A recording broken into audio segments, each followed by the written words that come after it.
परमात्म्याची सेवा करता करता भगवंताने आपल्याला असं म्हणावं, म्हणसी काही मागा हे शिरेगा पांडुरंगा. भगवंताने म्हणावं मागा काय हवंय ते. जसं नृसिंह परमात्म्याने हिरण्यकश्यपूचा काटा काढला आणि भयानक क्रोध.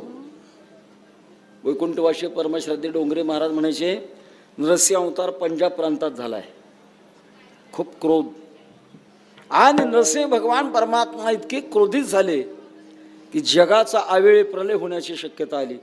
म्हणून देवाने भगवान गणपतीला बोलवलं, हे तुमचं काम आहे, तुम्ही विघ्न हरते आहात, आवेळी विघ्न होत आहे. गणपती देवाने सांगितलं जमणार नाही, त्यांचं तोंड सिंहाचं आणि माझं तोंड हत्तीचं आहे, जमत नाही. शेवटी लक्ष्मी आई साहेबाला सांगितलं तुम्ही पुढे व्हा. मालक किती जरी रागावले तरी पुढे लक्ष्मी आल्या की थंड होतात, तुम्ही पुढे जा. लक्ष्मी आई साहेबांनी सांगितलं इतका राग कधीच बघितला नाही, आपली छाती नाही पुढे द्यायची. शेवटी ज्याच्या करता अवतार झाला त्या भक्तराज प्रल्हादाला पुढे पाठवलं. आणि पुढे पाठवल्यानंतर प्रल्हादाला शंका नाही, महाराज सिंहाच्या छाव्याला सिंहापासून काय भीती आहे.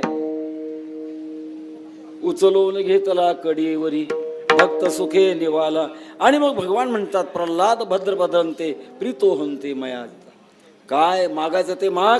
तेव्हा प्रल्हाद म्हणतात देवा मागणारच नाही. नसभृत्य हा सवय वणिक.